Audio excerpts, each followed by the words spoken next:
दोस्तों आज 24 फरवरी दिन सोमवार आज की तमाम बड़ी खबर लेकर आ गए हैं आपके लिए। जो अब तक चैनल को मैंने सब्सक्राइब नहीं किए हैं जल्दी चैनल को सब्सक्राइब कर दे ताकि इसी तरह की बड़ी खबर आप तक मिल सके। चलिए शुरू करते हैं पहली खबर की ओर। जी आपको बता दें कि प्रशांत किशोर ने नीतीश कुमार को बताया बीजेपी का पिछलग्गू।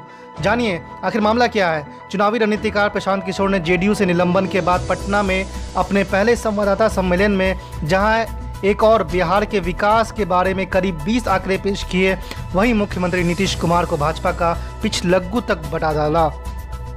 आज की दूसरी बड़ी खबर भी निकल के बिहार से सामने आ रही है। जी आपको बता दें नीतीश कुमार ने एनडीए को 200 से भी ज़्यादा सीटों पर जीत का दावा किया। जी आपको बता दें नीतीश कुमार वहीं विपक्ष पर हमला कहा कि उनके पास कोई मुद्दा ही नहीं है। तीसरी बड़ी खबर आपको बता दें कि भीम आर्मी द्वारा बुलाए गए भारत बंद का बिहार में मिला जुला असर देखने को मिला। कई जगह भीम आर्मी के समर्थक सड़क पर उतरे और कई जगह ट्रेन रोकी गई।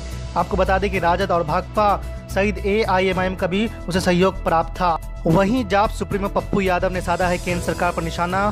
क्या कुछ कहा है उन्होंने, देखिए। अंग्रेजों से की दलाली करते थे और भारत से नफरत, वो लोग कहते हैं गोली मारो। किसे गोली मारो?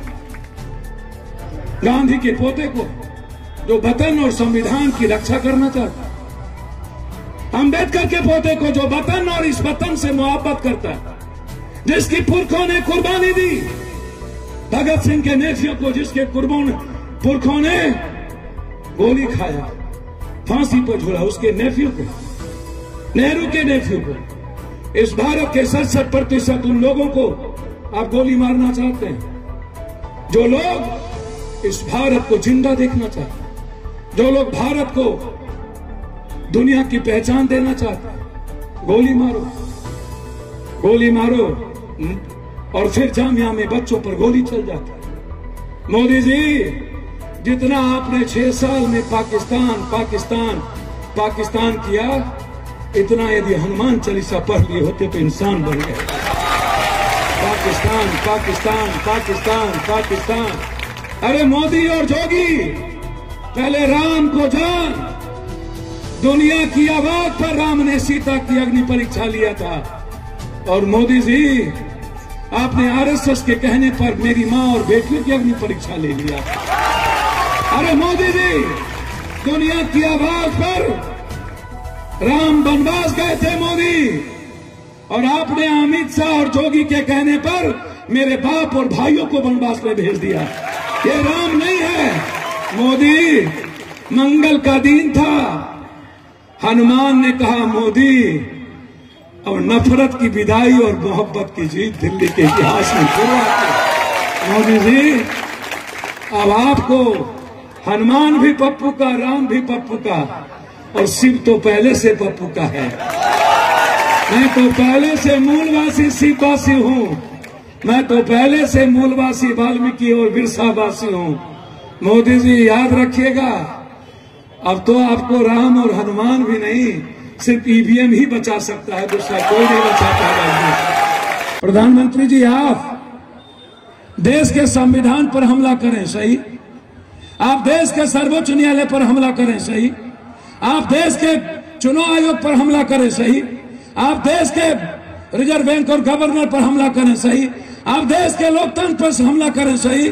और जो यदि मैं अपने अधिकार की बात करूं तो मैं पाकिस्तानी, और आप यदि देश को तोड़ने की बात करें तो भारत। ये कैसे संभव है प्रधानमंत्री जी? हिंदुस्तान का 67% लोग जो वतन से मोहब्बत करता हो, जो हिंदुस्तान की वसुधैव कुटुंबकम को जिंदा रखना चाहता हो, जो हिंदुस्तान के आइन और दीन के लिए जीता हो, जो हिंदुस्तान की इंसानियत को, मूल्यों को जिंदा रखना चाहता हो, यदि वो बात करे तो राष्ट्र विरोधी। और प्रधानमंत्री जी, आप बात करें हिंदुस्तान को तोड़ने के लिए तो देशभक्त और राष्ट्रभक्त हो जाते हैं। ये कैसे संभव है? बीजेपी और RSS की बात करें तो देशभक्त, और बीजेपी की बात ना करे तो देशद्रोही। वहीं आपको बता दें कि AIMIM के चीफ असदुद्दीन ओवैसी ने एक बार फिर से NRC NPR को लेकर बयान दिया। उन्होंने कहा कि NPR और NRC एक ही सिक्का के दो पहलू है। तो सुनिए उनका तर्क, उन्होंने क्या कुछ कहा है। मैं आपको जिम्मेदारी से कह रहा हूं कि NPR और NRC एक सिक्के के दो रुख एनपीआर एनआरसी का रूल्स एक ही है।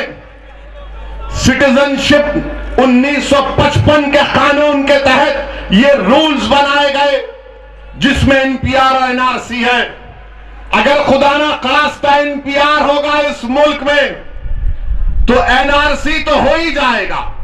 मिनिस्ट्री ऑफ होम अफेयर्स की एनुअल रिपोर्ट, इस रिपोर्ट के चैप्टर 15 में पॉइंट 4 में लिखा गया कि NPR is the first step towards creation of NRC. NPR क्या है कि आपके घर पर आएगा कोई आदमी, और ये बीजेपी वाले बोलते कि 2010 में भी एनपीआर हुआ, बराबर हुआ, मगर 2010 के एनपीआर में और 2020 के एनपीआर में फर्क यह है कि घर पर आकर आपसे पूछा जाएगा कि आपके मां बाप कहां पैदा हुए थे, आपके मां बाप उनके पैदाइश की डेट ऑफ बर्थ क्या थी। ये क्यों पूछा जा रहा है? पूछो इन लोगों को। इसलिए पूछा जा रहा है मेरे भाई, मेरी इस बात का नोट कर लो आप। सिटीजनशिप का कानून क्या कहता है कि वो भारत का सिटीजन है जो 1987 से पहले पैदा हुआ। दूसरा, जो जुलाई 87 और दिसंबर 2004 के दरमियान में पैदा हुआ, वो भारत का शहरी है, सिटीजन है, बशर्ते कि उसके एक मां या बाप हिंदुस्तान के सिटीजन होना। तीसरा, जो 3 दिसंबर 2004 के बाद पैदा हुआ, उनके दोनों मां बाप भारत के सिटीजन होना। इसीलिए ये आपके पास आकर पूछ रहे हैं सवाल में, ये जो एनपीआर 8 सवालात उसमें ऐड किए गए, सवाल ये है कितने गांव में रहने वालों को मालूम कहां पैदा हुए, क्या है बर्थ सर्टिफिकेट बताओ। अकबरुद्दीन अवैसी ने आरटीआई डाला, ये आरटीआई का जवाब आया कि सिर्फ शायद 29% लोग बर्थ सर्टिफिकेट हासिल करते तेलंगाना में। एक और सवाल उसमें ऐड कर दिया गया, आपका नंबर दो। तीसरा पूछेंगे आधार कार्ड दो, आधार कार्ड का है तो बता दो। ऐसे 8 नए चीजें उसमें हैं। क्यों पूछ रहे हैं आप ये चीजें, बताओ मुझे। तो बीजेपी वाले बोलते कि नहीं, सोशल वेलफेयर की स्कीमें हैं, वो फुला स्कीम है। अरे क्यों इतना झूठ बोलते तुम लोग? झूठ की भी कोई हद होती है। तुम्हारी हुकूमत ने सुप्रीम कोर्ट में जाकर कहा था कि गरीबों के पेंशन, बेवाओं का पेंशन, ये तमाम आधार कार्ड की बुनियाद पर दिया जाएगा। जब आधार कार्ड है तो सवाल क्यों पूछ रहे हैं? इस पर तशवीश हमको है।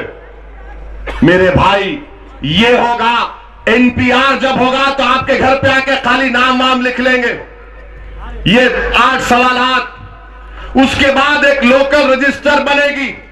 लोकल रजिस्टर में एक लो लेवल ऑफिशियल होगा, वो लिख देगा, क्या लिखेगा कि फहीम डाउटफुल सिटीजन है। अब होगा क्या कि जब एक ओहदेदार ये लिख देगा तो वो ऑफिसर बुलाएगा, आइए अब आप प्रूफ बताइए। प्रूफ क्या बताएंगे? क्या प्रूफ बताएंगे हम? बोलो। जिंदगी गुजर गई हमारी इस सरजमीन पर, 70 साल 75 साल के लोग हो गए। अगर उनको डाउटफुल सिटीजन करार दिया जाएगा, क्या प्रूफ लाकर दिखाएंगे? मैं आपको जज्बात में लाने के लिए नहीं कह रहा हूं, डराने के लिए नहीं कह रहा हूं, यह है लिखा हुआ। अगर जब फाइनल लिस्ट जब बन जाएगी, लोकल लिस्ट बनकर जब आपको डाउटफुल सिटीजन करार दिया जाएगा, तो आपको 30 दिन में अपील, और फिर मेरे ख्याल से 90 डेज का टाइम है वो ऑफिसर को डिसाइड करने का।